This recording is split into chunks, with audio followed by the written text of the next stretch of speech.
Welcome to Authentic Conversations with Ryan James Miller. Join Ryan as he speaks with top business leaders and influencers, and hear how they've mastered the art of authenticity to achieve all that they dreamed of. As you hear from these leaders, seek not only to be inspired by their authenticity, but to strive for and master your own. All right, welcome everybody to another episode of the podcast. I have with me today Jenn Kennedy. Jenn is a coach to coaches. I see that she has some wizardry going on her social media as it relates to driving success for people around Instagram. I know she's been big in the fitness space in the past, and she came highly recommended by a good friend of mine, Andy Neary. Andy was a guest on the podcast, years ago, I feel like at this point. And Jenn and I have been trying to catch up. She was gracious enough to reschedule a couple of weeks ago when my daughter was going through graduation, which was awesome. So I think we're already off to a good start, right, Jenn? I would think so. Yeah, I think we're off to a great start. A couple of amazing conversations. I'm super pumped to be here. Yeah, we just got to hope that we can replicate those great pre-conversations into this one, because if not, people are going to be like, what the hell went on earlier to make you think that this was good? Yeah, so true. Yeah, when the pre-conversations are better than the conversation, you're like, oh, we missed the boat on this and we should have recorded that one. I know. Okay, so I always do just, really light intro around, kind of who you are. So why don't you just open that can of worms a little bit? So what is it that you're into and doing on a professional level that gets you the term, the coach to coaches? I mean, I kind of made that up, but. No, I'm vibing with it. I'm like, I'm going to write that down and, put that on the website or something. That's amazing. Yeah. All so right. I'm Jenn Kennedy. I'm super pumped to be here. I am the coach for coaches. So I coach online entrepreneurs, online business, like really business coaches, online nutrition coaches, anyone who has an impact-driven business that wants to be in the online space. I help them grow their impact and scale their income as a result. My number one belief, and I'm trying to trademark this, but it's a little long. So my number one belief is that when you're an online entrepreneur and your business is driven by impact, the more impact that you make in the world, the more income that you make. And so let's be honest, I strongly believe we are all here to make a dent and to be that change and to shift and help and change people. And so that's exactly what I do. And this is not plan A. So a woman here, like a type A perfectionist planner of like, no, I've got the plan and I'm going to work my tail off to make that plan happen. Plan A was actually becoming a principal. So I was a teacher for 8 years, and I loved every aspect of teaching. I was elementary. Okay, wait, what grade? Oh, yeah. You name it, I did it. It was kindergarten, first, second, special education resource room. And then I was an interventionist to try to, my number one goal was to teach kids to learn so that they didn't have to go into special ed. And then I was an aspiring principal. I have 2 postgraduate degrees in leadership and administration. So my number one goal was impact more people, which the only way I knew how to do it at the time was to just become a principal, right? Because instead of impacting 20 people, you impact 420 people. So I was running PDs, the professional developments. I was in teachers' classrooms coaching, and that was my job before I stumbled into entrepreneurship and do what I did now.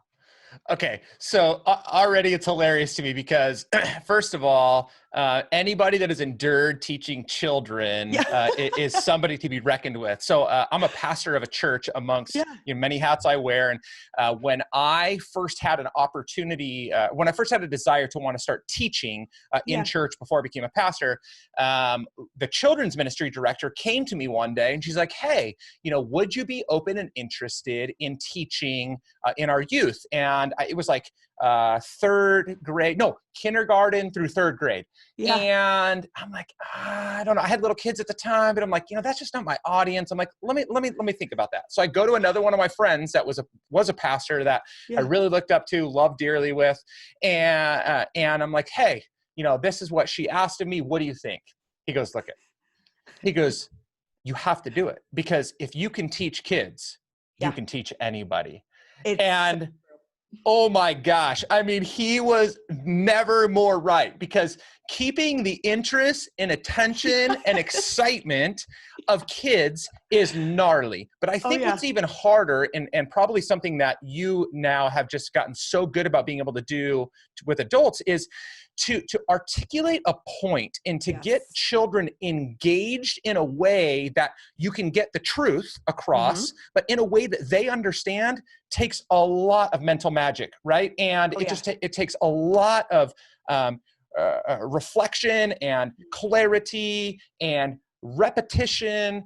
And so if you can get that down, I mean, we do deal with a lot of children, even though they're hiding in adults' bodies anyway, but like, sorry guys, if you're one of my clients, that's not you, it's somebody else. Kind of is. Right? It's so crazy how that conditions you so well to that. Yeah. Well, it's funny. I didn't even realize it because I was a nutrition coach first before I started coaching coaches. And a good friend of mine was like, do you understand how good of a teacher you are? Because I was taking like the most complex issues of the human body and weight loss and breaking them down. And I didn't even realize that was I always ask myself, what's my God-given gift? And then who needs it? And I didn't realize that was my God-given gift. I'm like, I was not a teacher for no reason, but I also wasn't an interventionist or a special education resource room teacher working with kids with learning disabilities the teachers were like, they can't do it. They can't learn. And I was like, oh, no.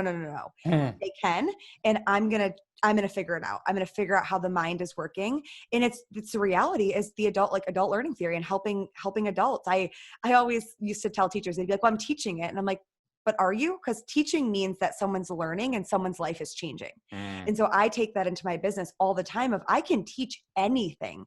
I don't care if I teach it. My job is that it lands and that your life changes and you change something because of what I've taught you. And I think the online space and just in the world in general, we're living in a world where we have access to, you name it, I can figure it's Googleable. I can Google anything. Yep. But is that information going to change and transform my life? And that's the power of what we do and the power of podcasts. Because that is it. We get to teach in a way, and it's teach in a way that changes people's lives. And I'm so grateful that I did that this was plan B and that I listened to my gut when this was plan B. Actually, this was really probably plan C if I had to think about it. And that, that I'm get to use my God-given gift in that way because it is a gift. Yeah. And something you said there is so important for people to hear, which is, the desire to learn. The desire to grow, right? Like when people come to me and they're like, hey, can you coach me? I'm like, well, do you want to pursue whatever it is you think you want to pursue? And they're like, well, yeah. I'm like, no. Like, do you really want it? Because I'm not going to teach you anything that isn't out there to be taught. As a matter of fact, like what I try and do, and I know that like this is the approach of, a lot of coaches is I'm trying to bring out what's already inside of them, right? And get them to articulate it, get them to understand it. But it's like, you have to have that desire. And too many people think that there's just going to be Band-Aids put on, or if I just opt into this program or process or buy this thing, that I'm going to be successful or fulfilled. And it's like, you got another thing coming, right? Oh gosh, yeah. Because it's, we see these people who are more successful than we are ourselves. And it's like, oh, they must know something that I don't know.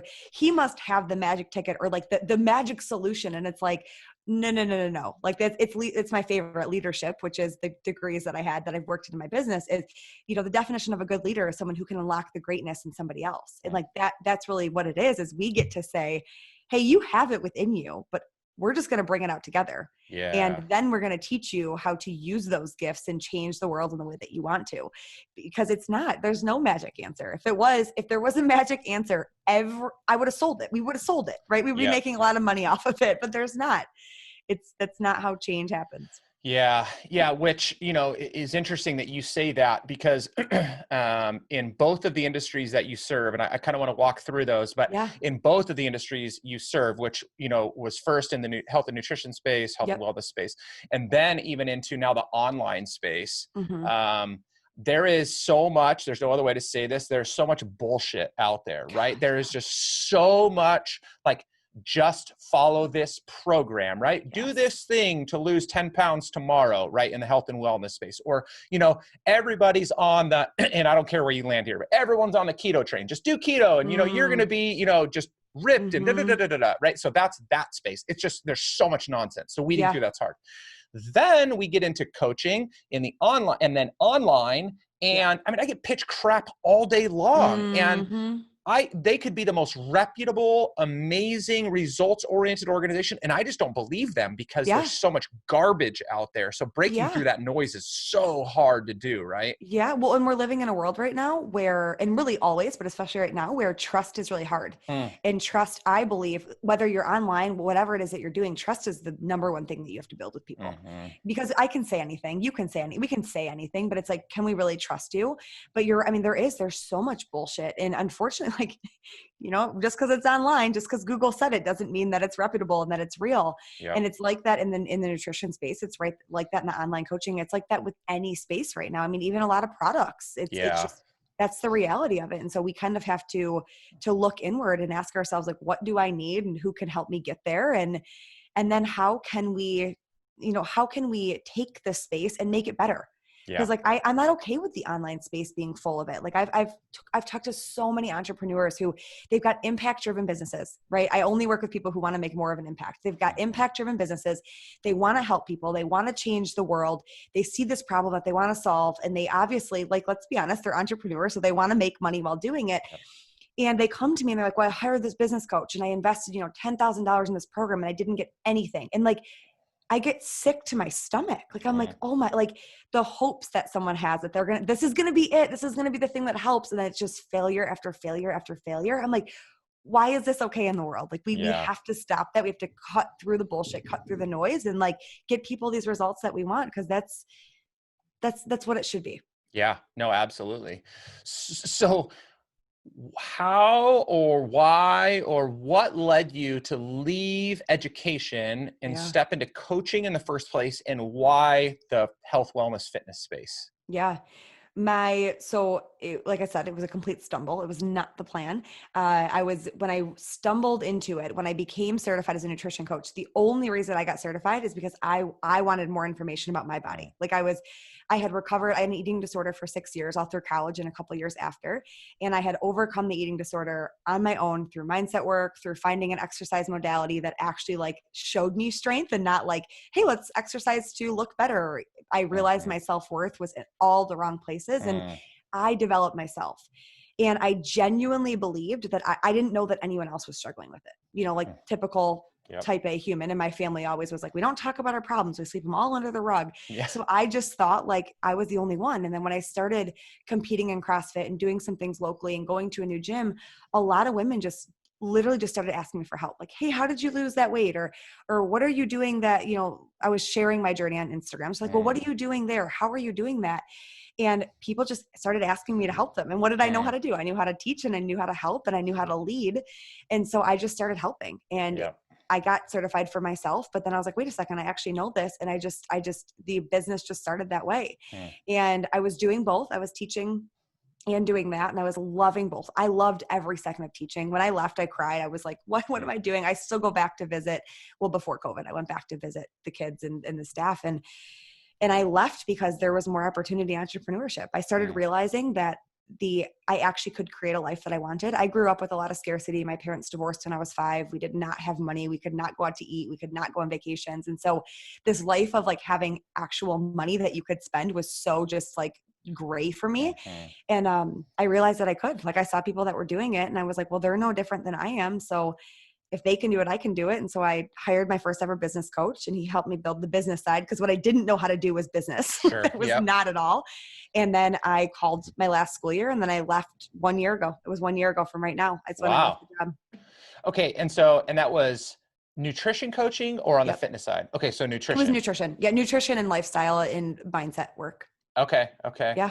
See, now I knew that we like jived in different ways when we talked earlier, but now knowing that, so do you still CrossFit? I do. Yeah. Is your gym still calling it CrossFit? No. Oh. Well, it's up in the air, right? Yeah. Now it's like who owns it and what's it going to be? Yeah. So yes. Yeah. Our good friend owns a CrossFit gym. So we okay. Do you? Yeah. I'm assuming. Yeah. So I have since a friend. So I was a cyclist, and in 2011, 2012-ish, I was introduced to CrossFit by a friend that was a captain of a firefighting unit. And so he had a setup in his garage. So that's where I started. I joined a gym in 2013. did some local competitions, 2015, Yeah. 2016. I was vying to qualify as a master's athlete in 2017 and Yeah. 18. And then I just decided that at 42, I'm just too old for that crap. It's just so much work. It is so much work. I know. Yeah. Yeah. That's all. Yeah. See, CrossFitters know each other. We just know it is. Well, you know what's really interesting, and I think again, like our life and what shapes us to be the person that we are right now, which then enables us to serve the people that we do, is all the series of events. I heard you talk about your parents divorced when you were 5 and all the struggle. My parents divorced when I was 6.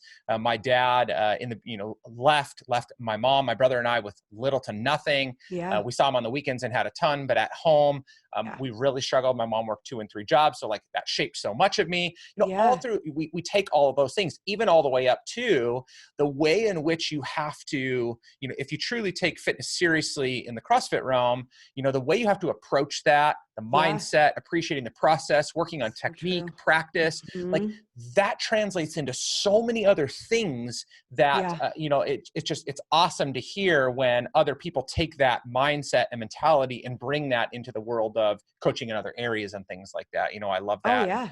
You see guys like, Ben Bergeron that, are doing that kind of cross-contaminated, and Jason Kalipa. And so it's great to see that there's people that are taking that in the CrossFit world and bringing that into other places. Yeah, because it's so much more, right? It's a concept. And if I had to think of a theme, and probably for you too, our upbringing is really similar. I have got alcoholism that runs strong in my family on top of it all. And I think that probably attributed to a lot of my early 20s drinking phases of my life. My dad is actually sober for 11 years now. So he was like, we're done. Like that's a story that's done in our family. But if you think about even what CrossFit brings is the concept of, so there's this challenge, and no matter what, I'm going to overcome it, right? Like, and that our mind literally has to be stronger than our bodies. Our mind has to be the thing that gets us through. And that's with anything, with business, with relationships, with life in general. It's just, that's the constant theme. Is there's one thing is always for sure, is that change is going to happen, and hard times are always going to be somewhere on the horizon. And you get to choose every single time. Am I going to run away because of fear, or am I going to dive into this and become that next version of myself at the end of this? And that's one thing I think CrossFit I didn't even realize I was getting those lessons. Right. And same thing with our upbringing and our families. You don't realize it until you sit there and you're like, wow, how did I get here? Like, how did this all happen? And I'm grateful for every single piece of that journey. Yeah, no, it's so awesome.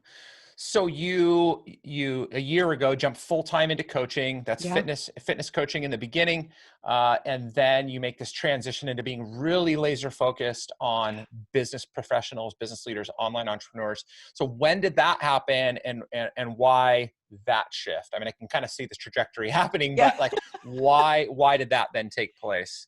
Yeah. Well, funny enough, right? About probably 9 months ago, people came to me and asked me for help. Like, Jen, how did you build, my nutrition business was a successful business, which a lot of people kind of do it as a hobby. And then they take the leap and they're like, I thought this was going to be easier. And mine was just, it was a successful business. I had a few different programs, and I'm all about human connection first and all about helping people. And so because of that, it was successful. So I had friends, actually 12 of my nutrition clients became coaches. Their transformation was so great inside and out that they became coaches, and they all were like, can you help me? Can you help me build a business? Can you help teach me? And so what did I do? Same thing as before. I just started teaching them. The only thing I know how to do a lot of things, but my God-given gift is teaching and leading. And so I just started doing that. And then I formalized it actually right when COVID-19 hit. So really recent. Oh yeah. Back in what was that, beginning of March was when perfect time, by the way. Good job. Right. Yeah. I saw it. But truly, like one of my mentors is always, because this was not in my brain. In my brain was, when there's hard times, you run away and you hide and you just ignore it till it goes away. So my business mentor was like, you have to see the opportunity. Whatever is on the table, there's an opportunity there. And so I actually was in LA, and I flew home, and that Monday that I landed, Michigan shut down, like everything shut down. And I waited a week to kind of just listen to my gut and tell, like, what were people having a hard time with, what was going on. And so I launched one last program of my nutrition program, because the thought of women being stuck at home who already have a bad relationship with food and who already are struggling with binging and just their self-worth. I just could not fathom not doing the last round of the program. And then literally the next week I pivoted. I did webinars and I taught online entrepreneurs how to truly like bulletproof their business and how to recession proof it. And I pivoted into what I do now, which is the Impact Income Academy is the main thing that I do. And so I help business owners grow their impact, scale their income as a result. And it was wildly successful. Never in my life did I think that what I just did was going to happen. I set like a super soft goal and it was like, that was funny. That was cute. I set a very safe goal. And so I pivoted into it. And so now I help 22 people in my program. And then I've got 3 people that I help with one-on-one, and I won't take any more than that one-on-one because I strongly believe that we need to build our life and then build the business around the life that we want. And so that's what I'm doing right now. And so it was not very long ago that I did the pivot. Wow. That's awesome. I mean, so, going back through stages of my business and seeing where, I took baths, whether it was in the professional world, working for somebody else or for myself, we all see in hindsight that the greatest opportunities and really the greatest growth we have is always in the midst of the deepest challenges. Like Ryan Holiday's book, right? The obstacle is the way. Like there's just such an opportunity. And it's interesting, you say, which I can totally see how we see this challenge opportunity and we're kind of conditioned to run the other way. Mm-hmm. And even if people won't admit all the way to that, it's at least a freeze, right? And it's such a shame because even now, like we're still feeling the impacts. There's a good possibility that we're going to go back into, or at least people are going to try and attempt to go back into some version of a shutdown, which is going to regress some people again. And it's like, are you looking for the opportunity here? Not to be opportunistic, but are you looking for the opportunity to grow yourself, to expand? Or are you just trying to ride this thing out? Because if you ride this thing out, like you're going to drown. Oh yeah. You're gonna drown, you're gonna struggle. And that's like the reality of what we said earlier is that the hard times are always gonna be there. And you get to truly ask yourself, who do I want to be during this time? But then I think the best part is, who do I want to be when this time is done? Because I told myself when COVID hit and I knew what this was, what was on the horizon with a recession and everything coming, I asked myself, who's the woman that I want to be when all of this is done? And I had a very, very clear picture of who that was in my head. And I was like, all right, let's go. Like, let's go, let's do it. And I think that, with anything, whether it's building a business or just growth and self-development, are you able to look at any time and see what's the silver lining? What are the opportunities? Like, look at it in an optimistic light. Now, obviously be very real, right? If COVID-19 hit and what did we do? We looked at, okay, are we burning too much money in the business? Are we burning too much money in our personal life? Like, where do we need to cut back? And then we saw the opportunity and we took the opportunities. And the reality is, Bedros Keuilian is one of the people that I listened to like nonstop in my head when I first became an entrepreneur. I needed that like masculine energy and that pump up.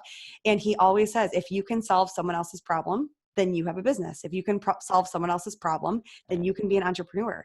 And it's looking at it and asking, do my God-given gifts line up with what this problem is in a way that I feel passionate to help? And at the time I was like, absolutely, I do 100%. People, I couldn't think about the fact that there are entrepreneurs who have a business that's based in helping people, and how many people they couldn't help because of the fear of COVID-19 or the fear of a recession. And like that I'm not okay with sitting back on that one. I'm not okay with sitting back and being like, oh, great idea. Too bad you weren't able to help more people because you got scared. Like fear is just a natural part of life. It's always going to happen. I'm sure with like all of your business endeavors, I'm sure there was fear at every single corner. Oh yeah. Well, I was hosting a webinar a couple of weeks ago, and I was taking live Q&A, and one of the things, so it was on mental toughness and how to develop that muscle, how to endure, So I get kind of towards the end, and somebody, and she asked a great question, or kind of made a great statement. She said, gosh, this was also great. I wish that we could have heard this at the beginning of COVID. And so I kind of reset for a second because I didn't want to come out too hot.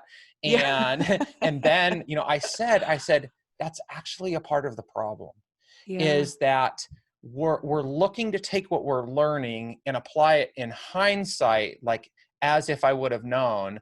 Whereas what we don't realize is it doesn't matter what's coming. Like, we are going to experience over and over again, small little, pebbles that we have to jump over and massive mountains to climb.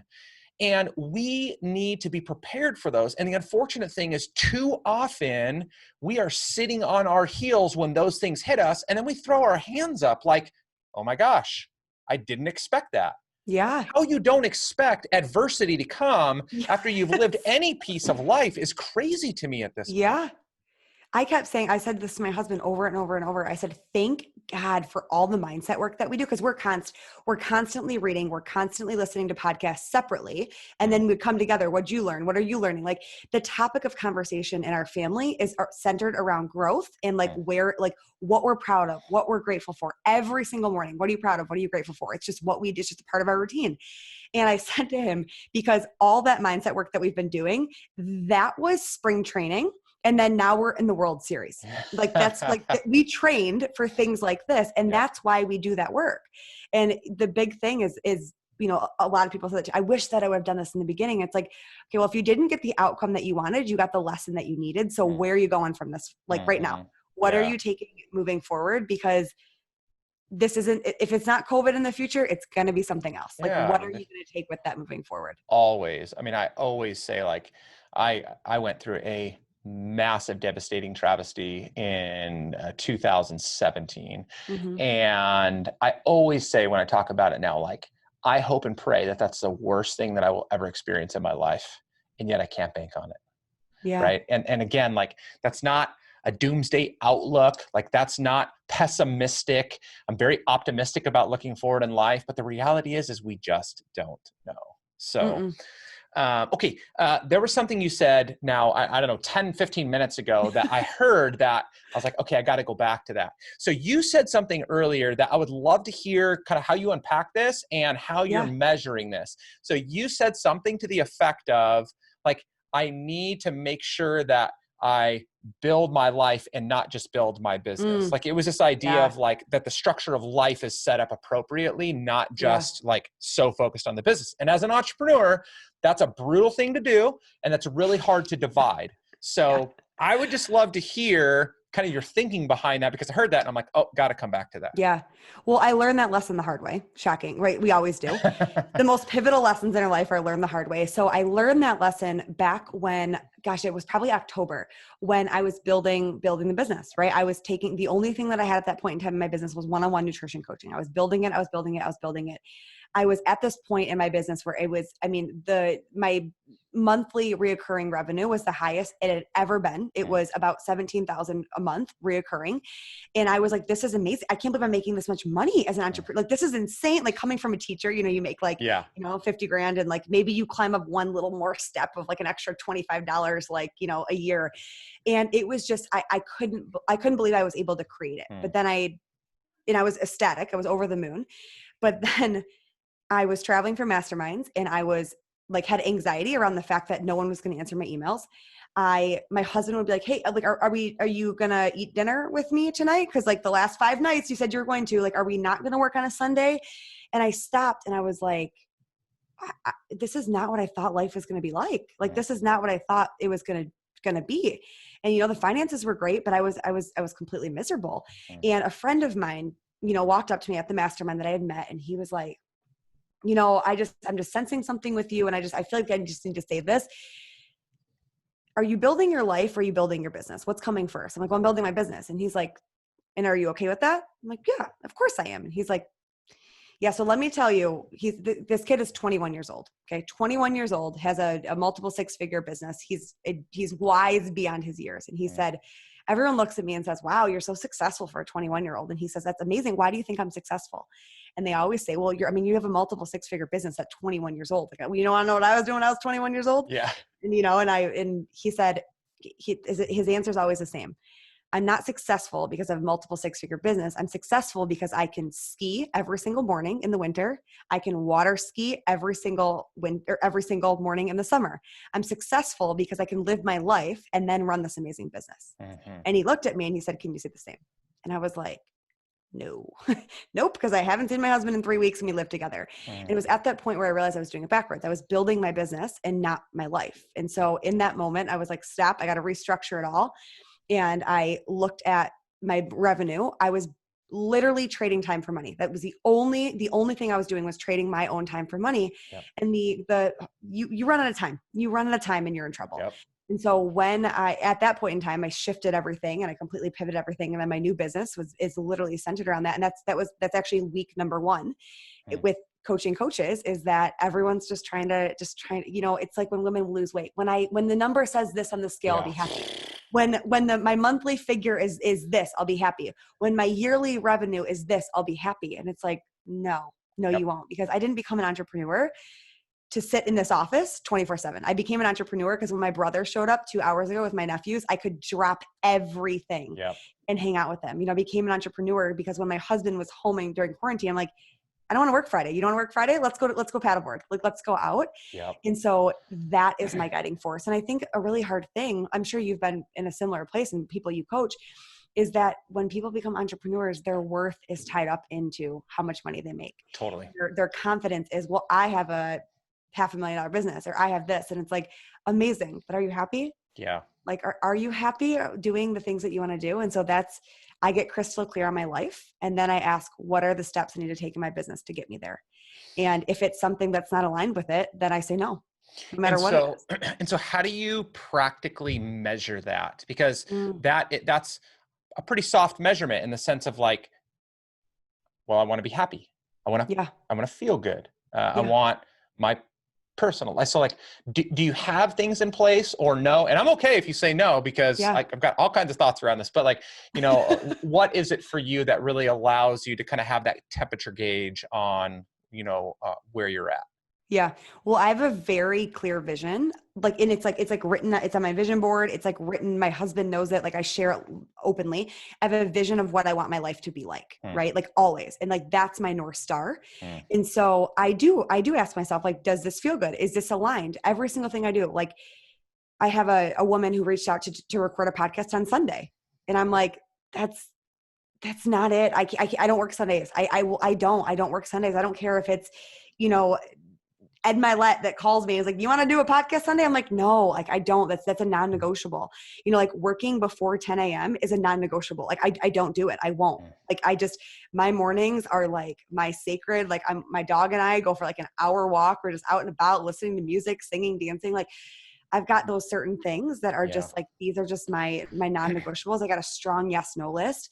And it really does. It's like, is this aligned? And I because of all the mindset work that I've done and that I continuously do, like I believe that our businesses can only grow to the extent that we do, which means our income can only grow to the extent, our impact can only grow to the extent that we do.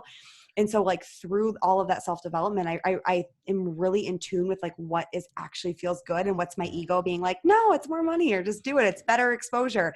And so I always tune inward and I'm like, is this aligned? Is this aligned with what you want in the direction that we're going? Yeah. See, I mean, we just continue to like, I just continue to keep hearing and we just keep getting along more. I mean, like this is stuff that like I went all in on scrapping all my goals in 2019. And so for 20 years I set goals, achieved goals, most of them, some I wouldn't, whatever. And what I ended up realizing for myself was, or what I thought, and so I was going to put myself to the test first, was like, I'm setting all these goals. If I achieve them, which again, I was doing a pretty decent job of doing that, then I was happy. And then I would set another goal. And so it was like, it was temporary. If I missed the goal, worst case scenario, I condemned myself for being a miserable slack, that couldn't hit the goal. Or best case scenario, maybe this is the worst case scenario, was you know what, I did everything I could, I just need to move on and set another goal. And so I was like, this is just not working for me. And so I decided that I was going to think about, okay, who do I really want to be? And what does the best version of that person look like? And I'm going to focus on nothing, but I call them functions, habits, and disciplines. And if that happened, I believed that I could live my best life. Yeah. And it happened.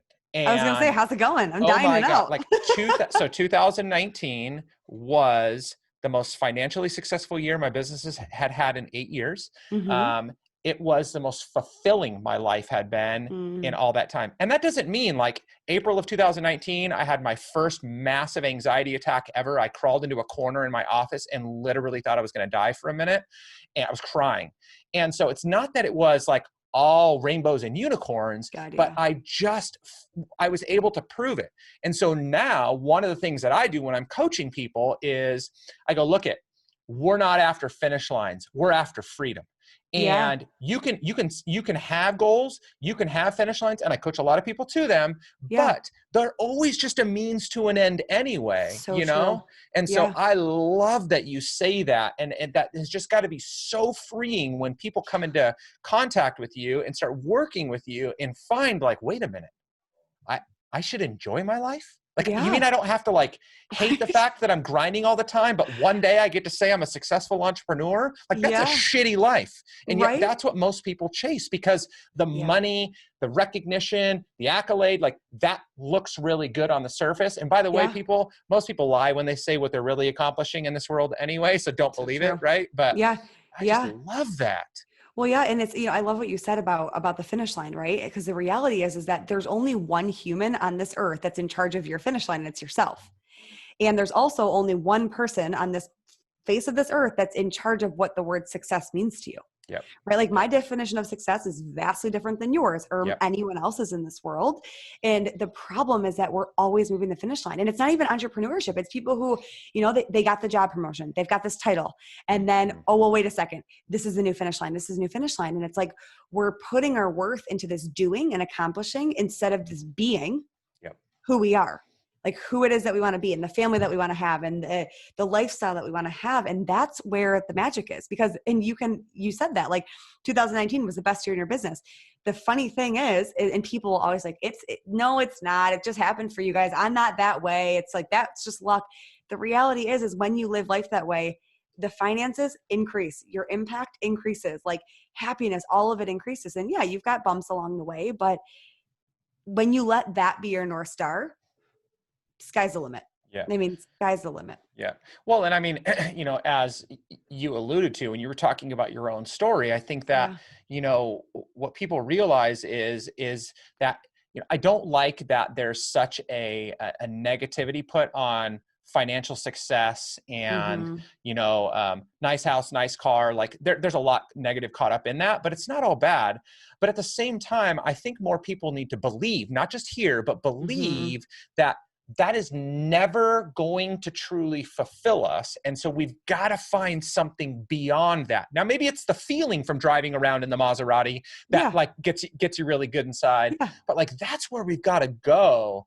And so I can only imagine that every single person, based upon what I've heard so far, that comes into contact with you and works with you has just got to, like the whole weight of the world has to come off their shoulders when they start working with you. Well, yeah. And that's the goal, right? Because again, why do we get into entrepreneurship? If you ask entrepreneurs why they get into entrepreneurship, number one thing that usually comes out is impact. Like, which I'm like, amazing. We can work together. You like, you have a good North Star. But the reality, everyone wants the income too. Like, if I truly only wanted impact, I'd be a principal right now.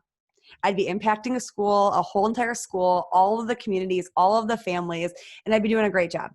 The reality is we want the income too. We do want the financial freedom. Like both of us, right? Like I grew up, I thought credit cards were like, I was like, wow, this is a gift. Like, this is the most amazing thing. Like I can spend this money and it's not even, I don't have to have it. Like, this is amazing. Yeah. Right. Like the monthly minimum was just like, I'm like, oh, well, it's only a $50 monthly minimum. And actually right before I hired my first business coach, right before I started my business, I pulled myself out of $12,000 of credit card debt because I had such a horrible relationship with money. Yeah. And I genuinely, the thought of having the freedom of being able to live a financial life, it was a huge pull factor into entrepreneurship. But one of the biggest lessons I learned at first was if you can't manage and appreciate a little, you're sure as hell not going to be able to manage and appreciate a lot. And I learned that very quickly in entrepreneurship. And it's something that someone's like, well, when I make this much money, I'll be happy. It'll all be good. And it's like, no, look inward. You know it.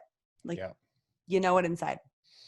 So how do people kind of find their way into a relationship with you? Like where are you finding them, or are they finding you? And then what does the beginnings of that look like? Because for them, that's got to be somewhat painful of a shift as it happens. So you've got to have built a lot of trust with them. And so how does that all kind of go down? Yeah. So like I said earlier, like human connection is just my favorite thing. I mean, I love social media. I'm going to say Instagram and social media. I love it because it is the modern way of connecting if you actually do it with intention. I mean, I can't connect with 3,500 people in person. Right. But I can do it on Instagram, right? And I also am constantly in masterminds. I'm always investing in myself. I live in Michigan. There's not too many entrepreneurs here. People think I'm really weird with what I do. Like they're like, he does this thing online, like my poor grandmother's like, you don't build a car? What's wrong with you? Yeah, exactly. Right. You're not in the big three.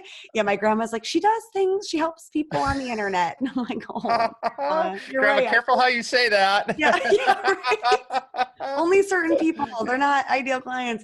Yeah. So, I'm in social media a lot.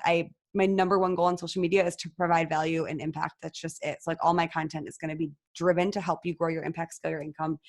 I'm networking in my masterminds constantly. I need to be around people that lift me up. And so I'm always in there.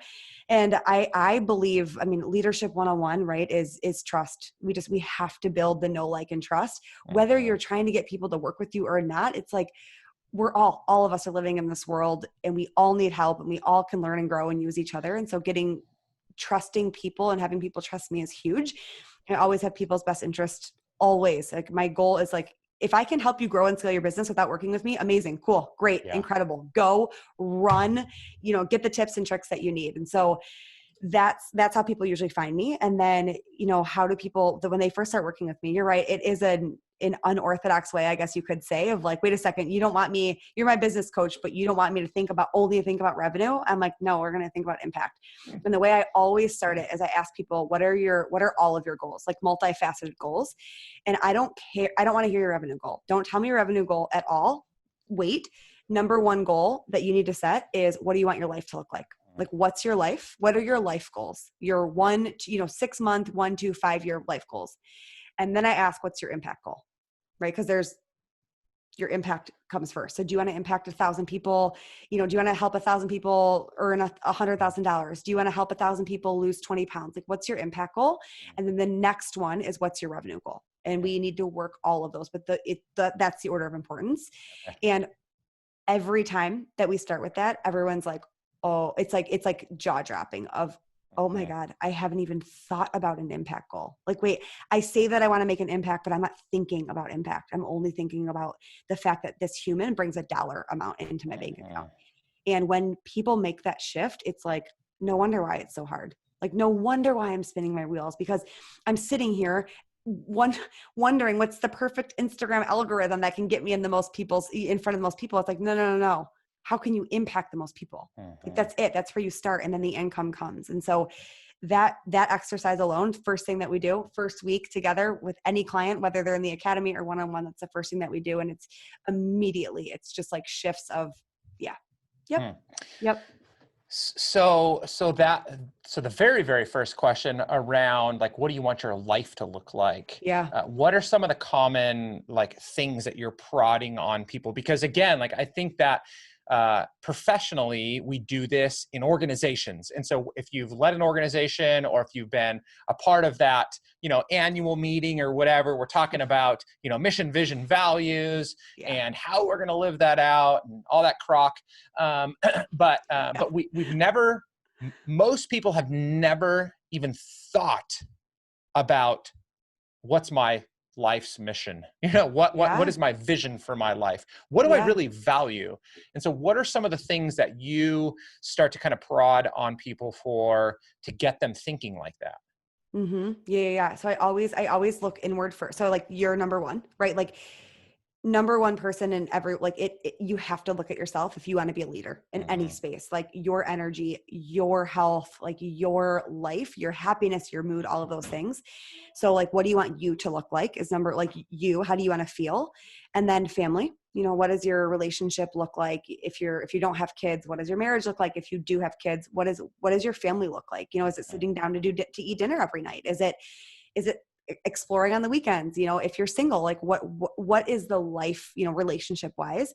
And then I look at usually finances, like not how much money do you want to bring in, but a lot of entrepreneurs are in debt. A lot of entrepreneurs, I would be willing to bet that like 95% of entrepreneurs come into entrepreneurship and their finance mindset and their relationship with money is rooted in scarcity and lack. And they just think that, okay, this will solve it. And so we get crystal clear on that. Like, what does a debt-free life really look like for you? What is financially free? Because everyone's like, I want to be financially free. Okay, so what does that really mean?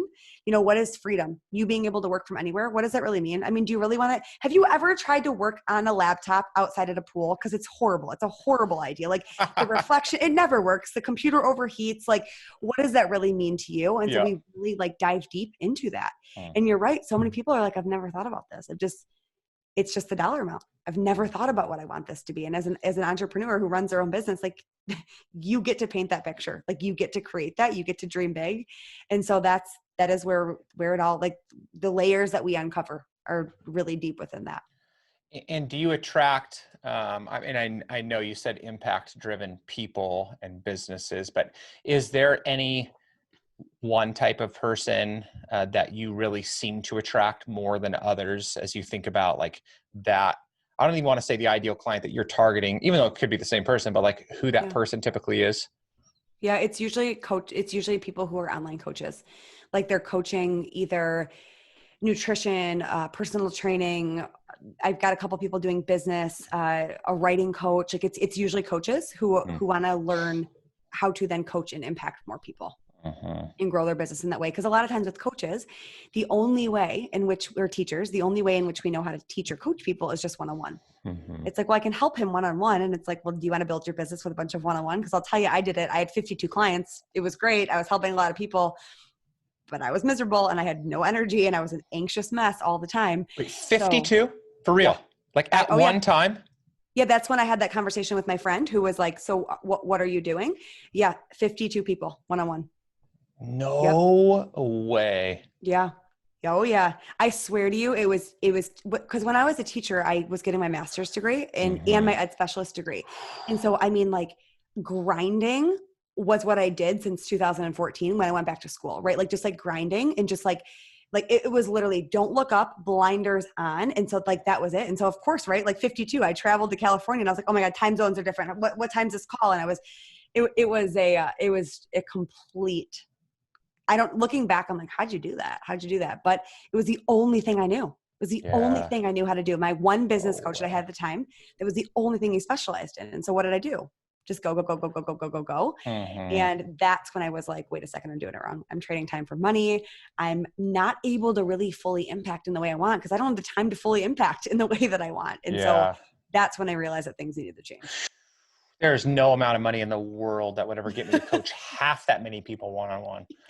I know, right? That's why I work with 3 people, and that's all I will work with is those 3 people. I will not talk about boundaries. I've had people ask, "Hey, can I work with you one-on-one?" And I'm like, they're willing to pay full price. They will pay up front. They're like a guy I just talked to. He's like, "Come on, like I'll pay you $1,000 more a month for it." And I'm like, I so value you, but my one client will be up at the end of July and let's revisit then. Like, and that's my hard boundary of like, if I bring on one more person, then I told myself I was cutting off at 3. And so I'll cut off at 3. And so, that was a hard lesson to learn. Yeah. Yeah. And so your one-on-one clients, do they have set time durations that you cycle them through, or as long as they want to go, they go. And if they just so happen to drop or finish or whatever, then you bring on another one?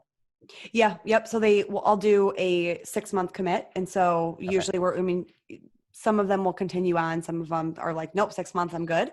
So it just kind of depends on the person. Yeah.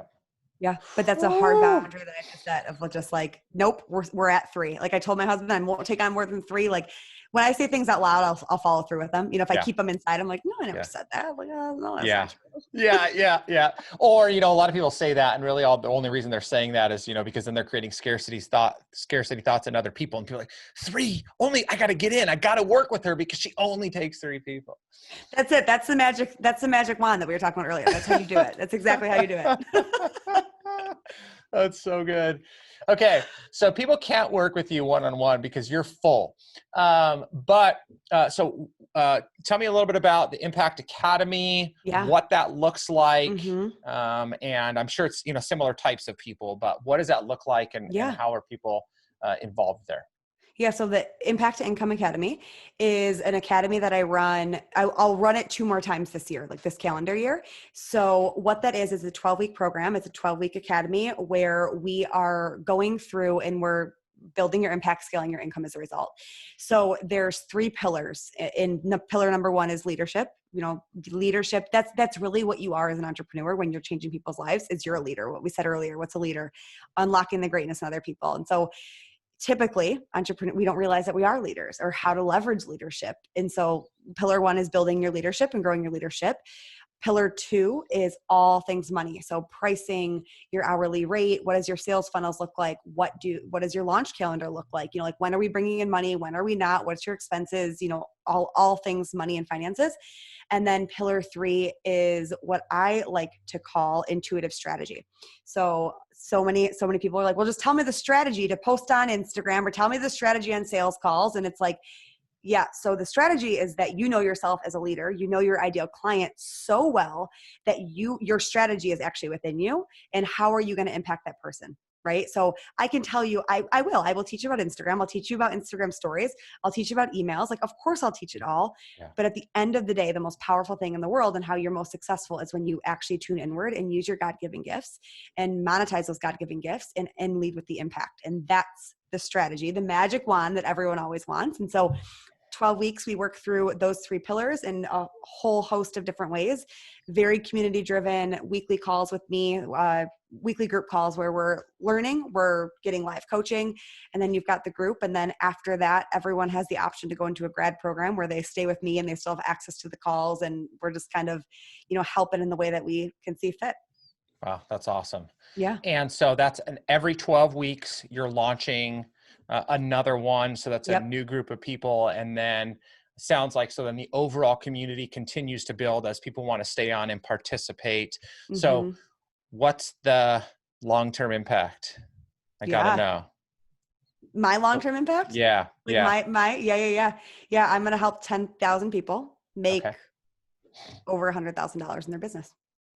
And when I get there, it'll be 100,000 people. But I see a big picture and I got to scale back. I can't, that's how I work. Yeah.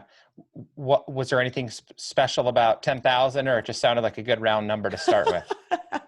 Well, there's special about 100,000, right? Is because so many people are like, well, when I have a 6-figure business, and so many people are just like, if I could just create my own 6-figure business, that'd be amazing. So that's number 1. And then 10,000 is just it. The number scares me, to be honest with you. I'm like 1,000. I'm like, okay, like give me a couple years. I'll get that, like I'll just, this will be it. And as I grow, I'll be growing. Like I'm going to be having a mastermind as a part of this as well. And I'm going to have a summit and probably when we can open the world back up and have a summit, so there'll be multiple aspects of the business. And, 1,000, I'm like, that's doable. Like I got that. And when I thought about 10,000, I was like, ooh, that really it's 100,000, but like 10,000 is the first one. So, and that's 10,000 entrepreneurs, like, the ripple effect. The most amazing thing is that the ripple effect. And that's what actually makes me cry when I really think about it, is the fact that if I'm able to impact an entrepreneur's life who is driven to impact someone, like what's the ripple effect of that? And that in and of itself is just like, wow, that's what I get to do. Like that's what I get to do every single day. And so that's the impact goal. No, I have to ask you now, if you had an impact goal, what would your impact be? Yeah. So I haven't got there yet in the sense that, so my goal right now from a numbers perspective is I want to build a business encompassed of 50 employees. Let me preface this by saying, so when COVID happened, I watched employees that were paycheck dependent, that were being discarded because executives were protecting their salaries. They were protecting their business's finances, which again, in and of itself isn't always the worst thing. But I was just watching people being discarded because they weren't valued for what they had contributed to get the business to that point.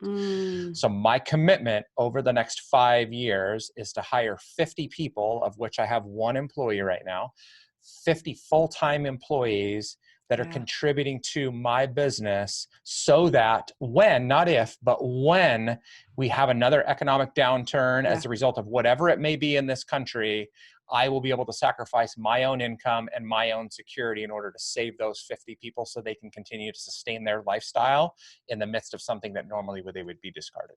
Yes. I love that. Yeah.